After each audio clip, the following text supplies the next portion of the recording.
We're John and Amy, and we're the hosts of the Totally Worth It podcast. We love to share stories that from the outside look like sad stories. But when you really hear the stories about the families and the joy and the purpose and the impact that they have, you learn that they're not sad stories. They're happy stories.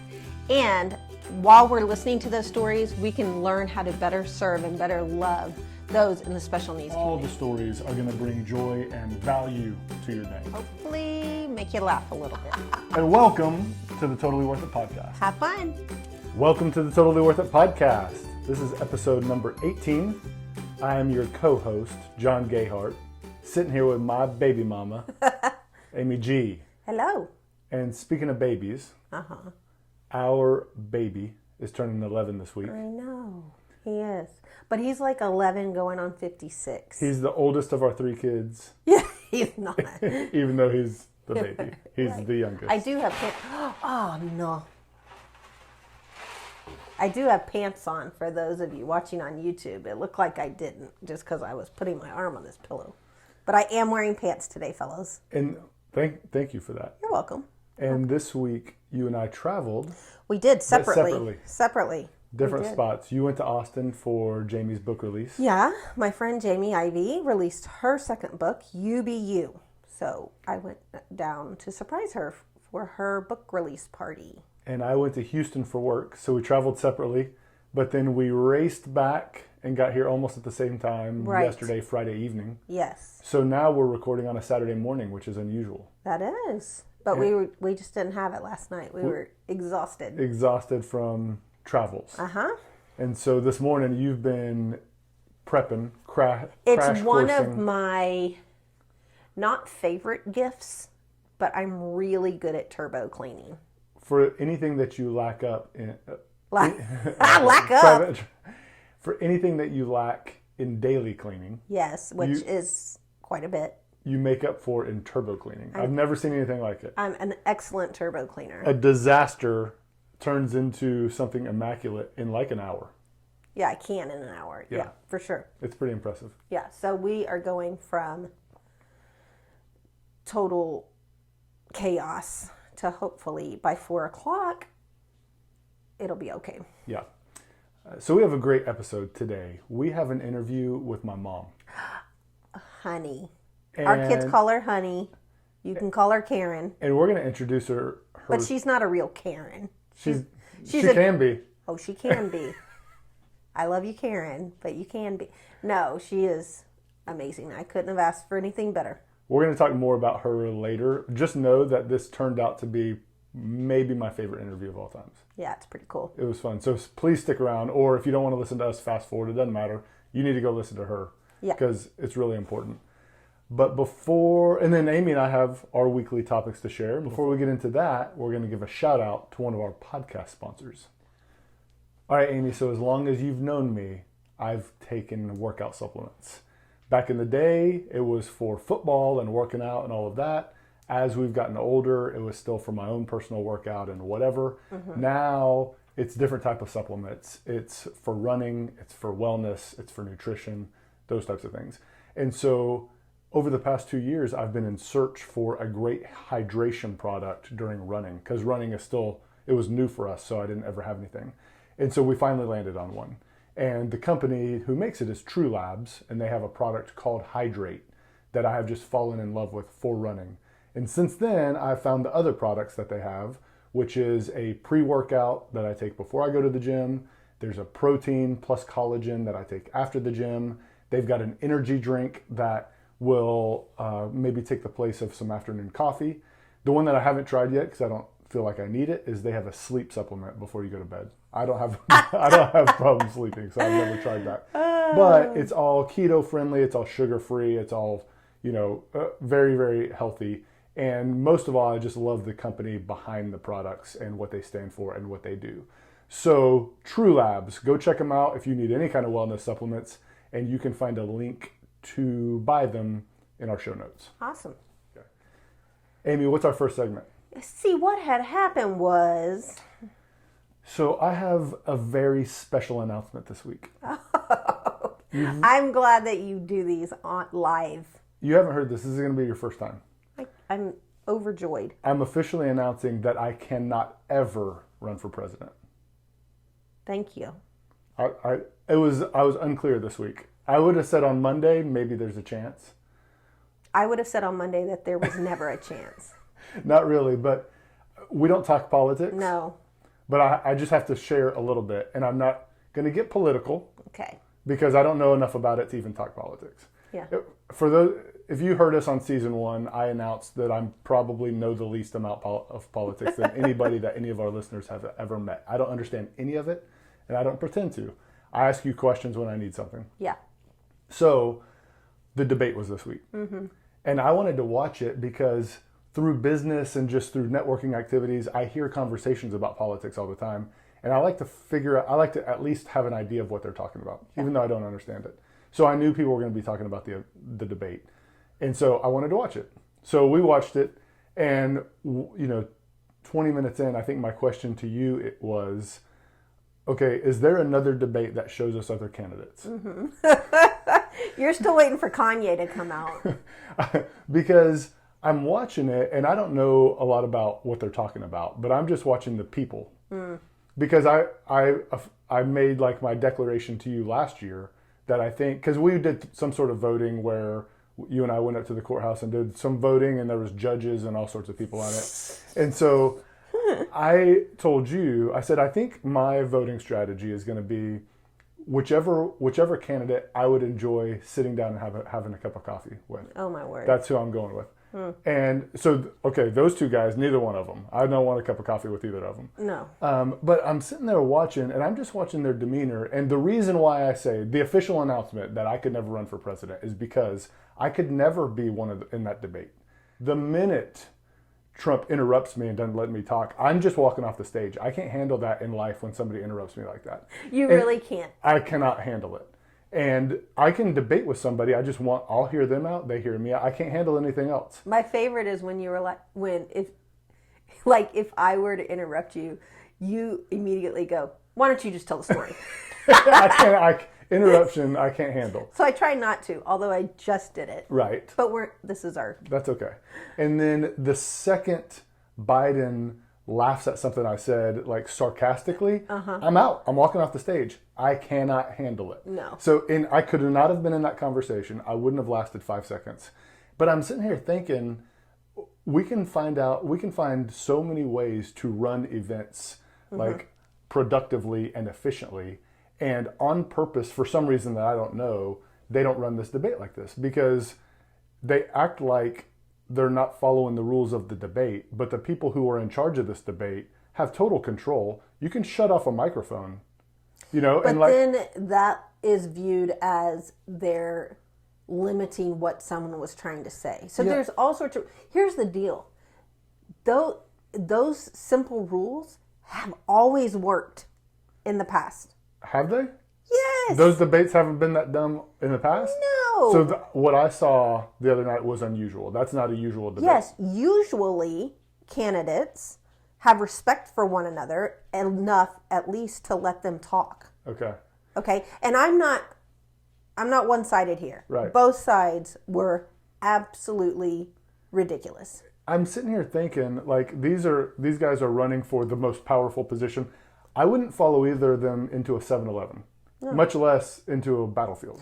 Slater was watching it with us, and he said it looked like two kids arguing on the playground. Yeah. That was his, and I don't know if there isn't any better explanation of it. It was crazy. And so I don't ever even think about politics, ever. No. Right now you can't help it. But for the first time, like, I've been feeling a little nervousness or almost like anxiousness about the vote coming up. Yeah. Because I know that I'm supposed to vote. I'm not like, okay, it's whatever. I'm going to go vote because everyone thinks it's everyone's responsibility. So cool, I get it. I don't think I'm qualified to vote. I've talked to you about this in the past, that I don't know these guys well enough to vote. And so, but I think a lot of people do, and a lot of people don't. And a lot of people just vote because it says Democrat or it says Republican or whatever. So I have two solutions. Oh, okay. To the voting process for people like me. Okay. For people like me.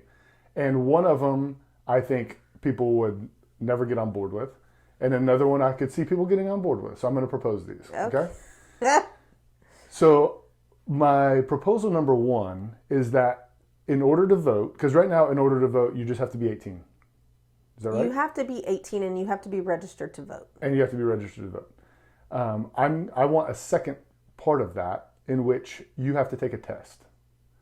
And the test says, it's going to tell the people, it's going to tell us, do you have any idea of how the political system works? Like, it could be really, really easy. I promise you I'd get a 10 on it. Even if it was the easiest test on earth, I don't have a clue about any of the branches of government or any of that, okay? So there's got to be a test. You pass it, okay, now you can go vote, all right? So I like that idea. Nobody else is going to like that idea. That'll never go anywhere. I get it. I think it would be a smart move. Here's what I think people can get behind. But if it's something that you could pass, then what's the point? You're saying you're not qualified to vote. I would not pass this test is what Oh, I'm I saying. thought you said you would make it easy enough It would be easy enough for the normal person to pass. Okay. I would not even come close. Okay, good. Because they're going to say, the test has got to say something like, what does the Supreme Court do? Not a clue. I don't even have a guess. Oh, good gosh. What is a congressman? No idea. Hey, listeners, he's got a lot of really great qualities. Okay, so proposal number 2, and I think people could get behind this. You ready? Uh-huh. Okay, you've got on your voting ballot, everybody goes votes. On your voting, like the same people who vote now. You're 18 and you're registered. You go vote, and on your ballot says, if there's only 2 candidates, I don't know how many there are, I've only seen 2, but you've got candidate 1, you've got candidate 2, and you've got choose number 3, okay? And for choose number 3, now you fill out a questionnaire that what is important to you in life? Where do you stand on these subjects? How do you feel about pro-life? How do you feel about social justice? How do you think about taxes? How do you think about immigration? What all the different things that a president is supposed to stand for? You fill out this survey, and then they say, okay, we're going to put your vote for the one who falls most in line with what you believe or want. I would choose that every time. So, in theory, sounds like a great plan. Mm-hmm. Would never work. Yeah. Would never happen. So maybe just read up on some candidates and you can decide before you go vote. Yeah, I guess. Or just pick the lesser of 2 evils. On the judges one, or the people who run the railroad, or whatever we were voting for, Oh, jeez. I picked the one who I thought had the coolest name. You did. How am I supposed to know? There's like 20 of So them. if your name's Buster and you're running, Yes. John's voting for you. There was an Ernest. Definitely got my vote. Just because you like Ernest Goes to Camp? Guys, maybe we don't want John to go vote. I'm serious that you don't want me to vote. I should not be voting, but I'm going to because I think I'm supposed to. Oh, God love him. And let me change the subject. Okay. How does that sound? All right. All right, I've got 2 stories. Cool. They're short. Mine are, it's not about a dolphin.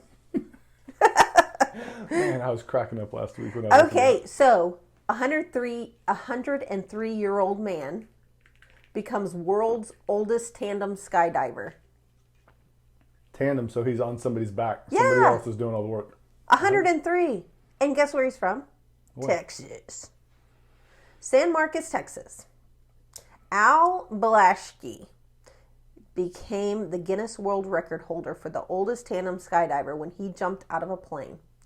He did it the first time in 2017 for his 100th birthday, and he promised to return to the skies to claim the Guinness World Record. All right, I'm going to give a hot sports opinion about this. Okay. I'm more impressed that he's 103 than I am that he skydived. That he What? tandem skydived. Because a tandem skydive, you don't actually do anything. The only thing that you have to do is not be afraid to go out of the plane. Hello, yeah. Okay, I get That's it. a big deal. When I'm 103, I won't be scared of anything. What could you be scared of when you're 103? What impresses me is that guy's 103. Okay, well, I thought it was pretty impressive. Cool story, but like the impressive thing to me that sticks out is he's 103 because you know that I have one of my major goals in life, probably my last goal in life, will be to reach 100 years old. Yes. When I'm 100, like I would not jump out of an airplane now. When I'm 100, somebody keep me accountable. I'm jumping out of an airplane. How about that for my 100th You birthday? are not. I You am, will because what do not. I care when I'm 100? You will not. Okay, see if this headline would make it around our dinner table. Okay? Oh boy.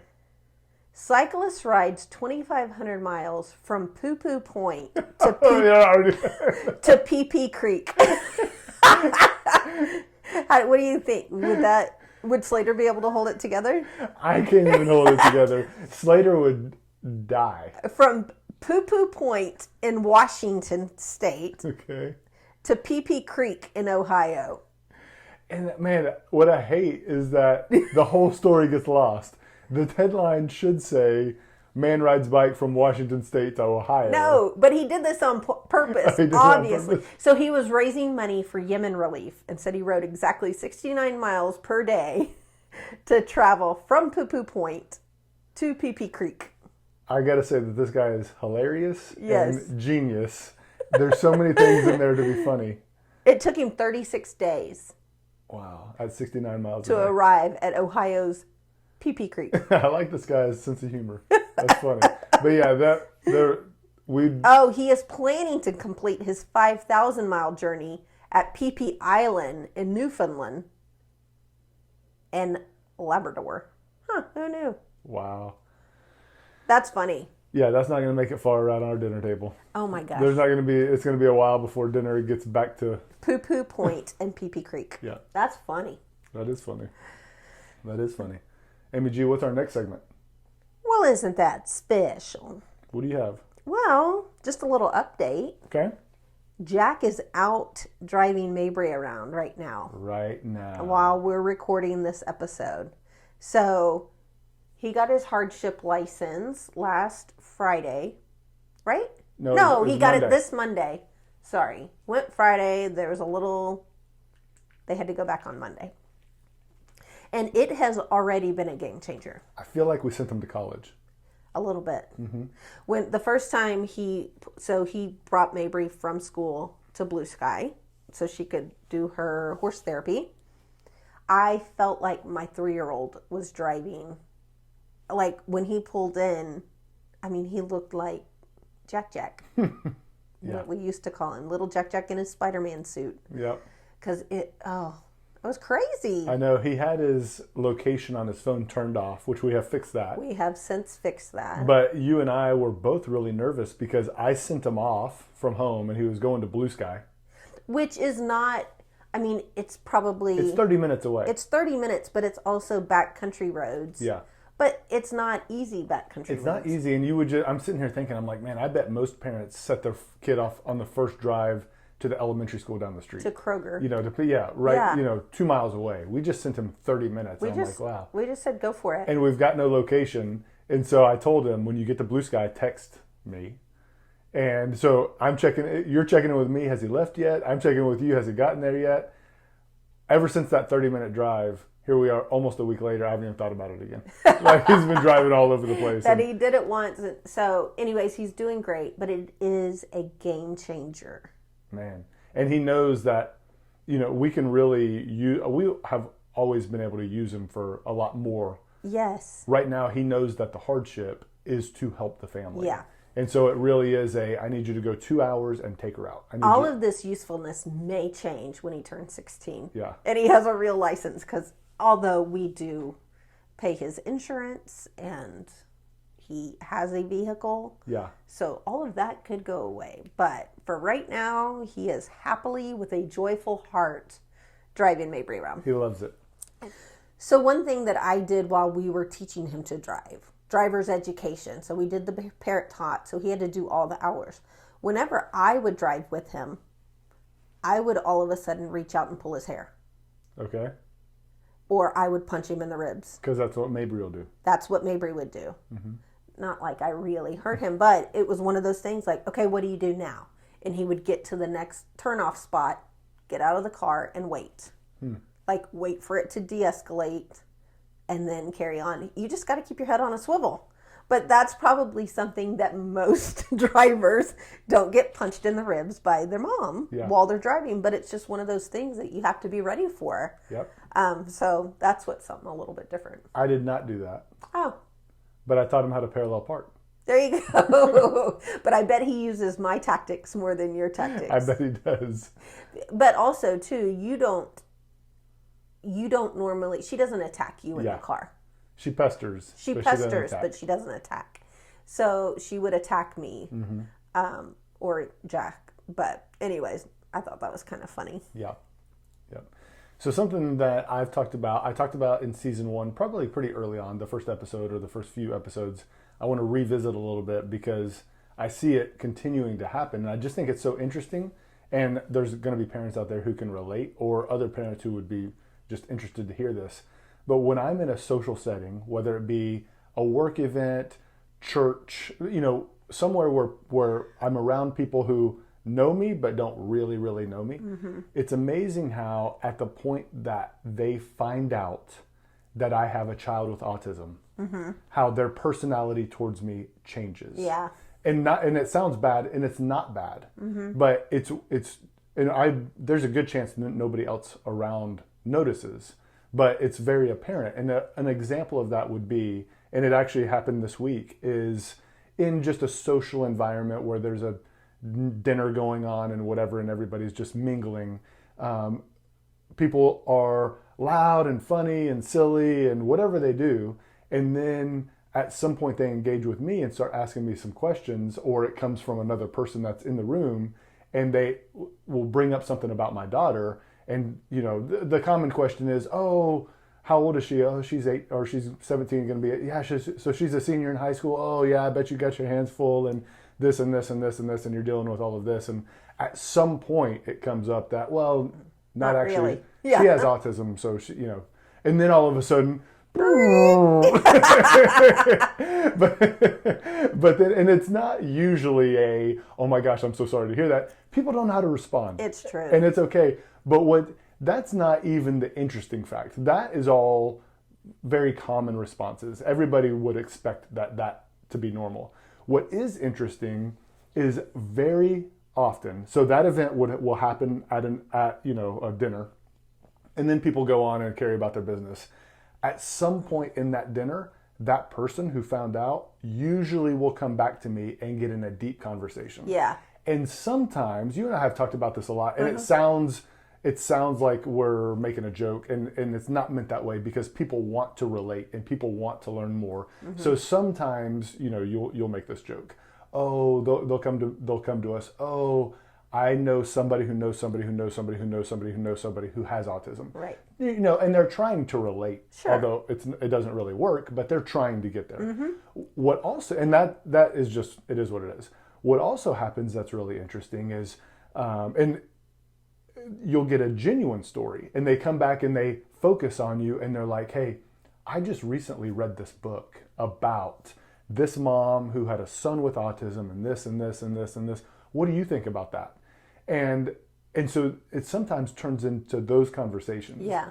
But in either case, it's just so interesting to see the energy and the personality of the room shift and change a little bit. And we don't, I'm in this situation more than you are because of work. I'm out and about with people all the time. I don't ever just volunteer that information about Mabry because I don't want it to be a thing. Right. Usually it has to get to that third or fourth or fifth question before I say it, because I can't go anywhere else in the conversation. Right. And it's really interesting to watch then the focus of that person come on this. And I actually love it. It's a real blessing.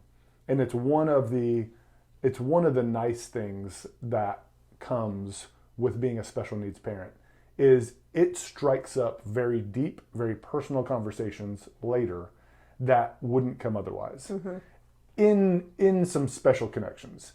And I love that about it. So it goes from that awkward state to, are you really going to make me, say this? Yeah. To it can be personal connections. That personal connection happens less often than just the kind of blow by, and change. But I know that there's parents out there who can relate to both the trying to not share that information just because you don't want the attention to come to you or the energy of the room to change. But when it does, watching what happens, watching how people respond. It's funny. So I was at a get together for Jamie's book on Thursday night, and one of my best friends also is Taylor Nichols. Mm-hmm. And we were sitting, it was me and Taylor and I think 3 or 4 other ladies. And we were talking about Jack driving Mabry. And I had just, we had just discussed, that Mabry has autism, is, categorized, nonverbal, blah, blah, blah. The song and dance or the elevator speech or whatever, And so then Taylor said, well, does she like riding with Jack better or riding on the bus? And I looked at Taylor and I was like, well, she hasn't told me. And we start dying laughing because it's like she's nonverbal. Yeah. She hasn't told me. And Taylor knows. And so Taylor and I start laughing because I'm just making a joke that I would make with a best friend, And the other ladies were kind of like, they didn't. You made it awkward for them. They didn't really know what to do. And of course, Taylor has a way of saying things. And she was just like, basically, shut up. Because I looked at it, I was like, it was a joke. See, she's nonverbal. So she hasn't said, hey, I really like riding with Jack. And Taylor's like, shut up. You know what I mean. You know what she feels. And I was like, I know. It was a joke. It was funny. But. And you and I joke a lot like that to people to help soften the conversation. Yes. Because people that don't feel like they know us really well will dance around. Can I say this? Can I say this? What's the right way?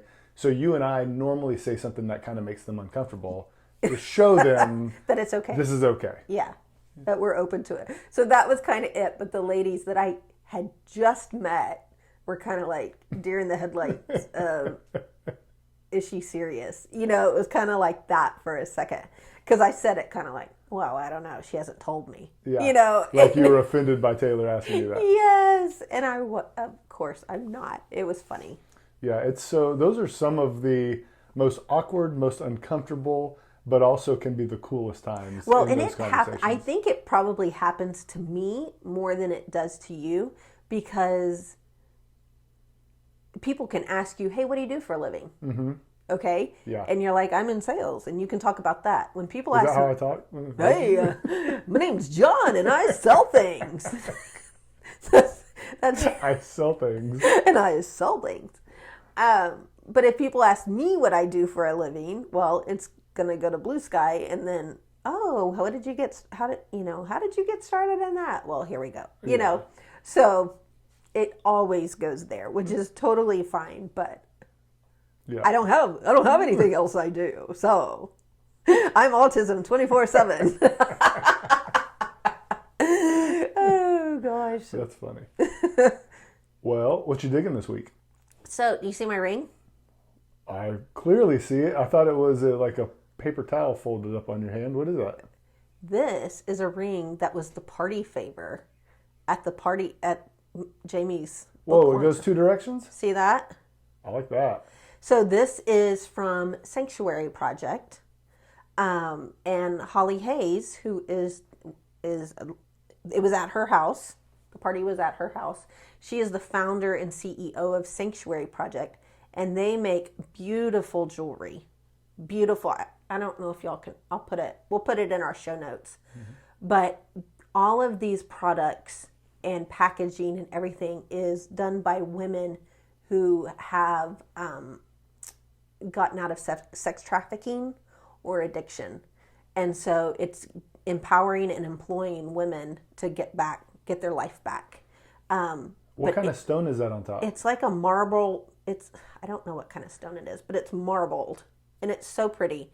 And it's fun and it's chunky. Just love it. But they have beautiful, beautiful things and just such a great cause and empowerment for these ladies who have come out of this really hard place.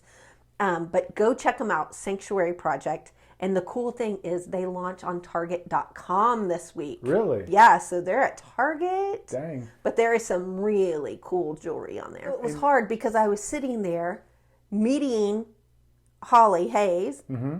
and loving this new ring. And to my left was Tiffany Wade of Waterloo Style. They're competitors? They're not competitors. They're actually very kind. But all of my feather earrings that I wear are from Waterloo. Did they already know each other? Yes. They're friends. They are friends.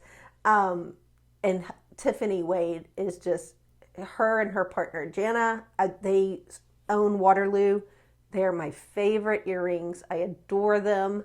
So it was just funny because two of my favorite things were like right there. It was awesome. And you were wearing both. Well, I had just picked this up. You had just gotten that ring. Yeah. So see, this way, if you wear it this way, it's hard to bend your knuckle. Gotcha. So we figured out that you can wear it the other way too. Very cool. Isn't it neat? Very So cool. that is what I'm digging is Sanctuary Project, and I'm always digging Waterloo. They have designed a pair of earrings for Jamie's book launch that are amazing. So I will be ordering them this weekend. They launched with the book? Yes. And they're 3 feathers on one ear. Okay. How many on the other ear? 3. Come on.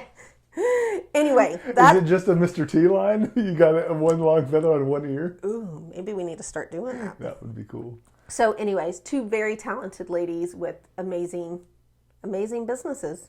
So that was fun. Let me tell you about what I'm digging. Okay. That this has been, for people who can relate, this has been a game changer because I am a heavy coffee drinker. When I say heavy coffee drinker, He means heavy. I mean not that it's heavy coffee, but all day long I drink coffee. Yes. It's one of those it's one of those things that I want to improve upon. It's like I drink too much. And so forget the fact that I'm hoping to not drink as much coffee. I signed up for the Panera monthly subscription. Ah, yeah. And part of it was by your suggestion. Did you hear me just now? Yeah. Your Minnesota came I'm back. from Minnesota. And we have a Panera now by our house, and they're all over. And I have a lot of meetings there at Panera. But the Panera coffee is, the monthly subscription is $8.99 a month, and your first month is free. And I'm like, will I use it? Will I not use it? Will I use it? Will I not use it? And every single day I go get a $2 cup of coffee at some point. I mean, I make a lot of coffee at home. At some point during every day. Because why not? Because I'm out. I'm going from this place to this place. So this is not going to help you. It's not going to help my coffee supply.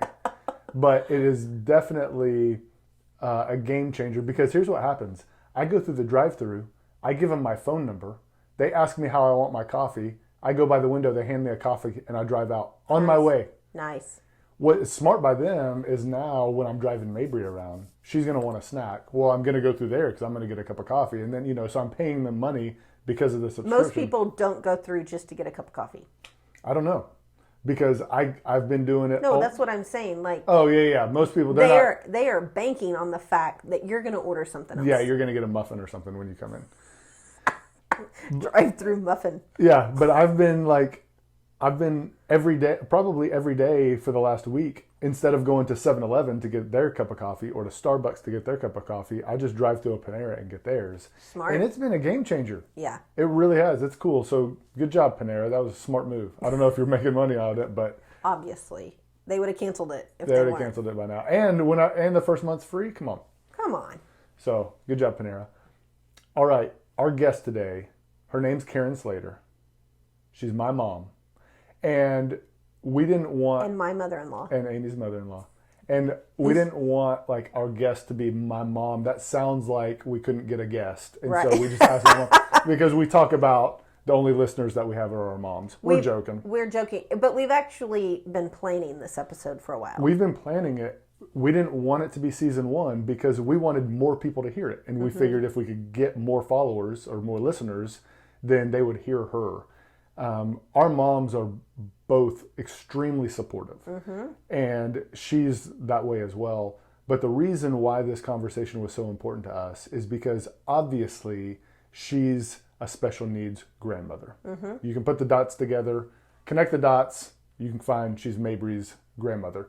So we like that perspective from a special needs grandmother. But the more important thing is her sister is special needs. And her sister is just barely older than her, right. a year and a half older than her. They're both in their 70s. Aunt Nancy, if you've heard past episodes, you've heard us talk about Aunt Nancy. Aunt Nancy has a birthday coming up. She's going to be 75. Right. On Monday. On Monday. Yeah. And so just first off, to talk about an adult with special needs who's 75. Yeah. You don't meet a lot, you know, and just understanding what that's like is an interesting thing. the most intriguing part of this conversation, now I gotta put aside my bias for a second because I'm just so interested in this entire story, but everyone's gonna be interested to hear, what was it like growing up with a sibling with special needs in the 50s and 60s and 70s, because it was so different than now. And so learning some of those things of what it was like, my mom shares really good information about it. But also, I love the perspective of we as special needs families and as special needs parents and as special needs advocates, we tend to think a lot about how we get the shaft in terms of resources. Yeah. How not enough resources are available and the school's not good enough and this isn't good enough and not enough jobs. When you hear about what it was like in the 50s and 60s, you realize, dang. We've come a long way. We've come a long way. Yeah. We're still nowhere close to where our kids deserve. Sure. But we've come a long, long way. And we get that perspective from my mom a lot. Yeah. And so just dive into this conversation. You've got the shortened version of the conversation within the podcast. If you have a chance to go to the YouTube channel and watch the full length video and see my mom talk about her sister, it's gonna be worth your time. Yeah. You will be blessed by listening to this. It's so good. We hope you enjoy this conversation with my mama, Karen Slater. Wasn't I amazing? I think that was my best one yet. Whatever is the easiest way for you to find us, podcast or YouTube, just subscribe. Just come knock on the door. You can do that too. Have dinner with us. You can take Mabry with you. If you're nice, go ahead and leave us a review also. Leave us a review. You never know. You might just get it in front of somebody that really needed to hear the message. But if you're going to be mean, just private message us. Actually, don't message us at all. Go on. Go on. Get out of here. We don't need you. Thank you for watching and listening to the Totally Worth It podcast. We appreciate you.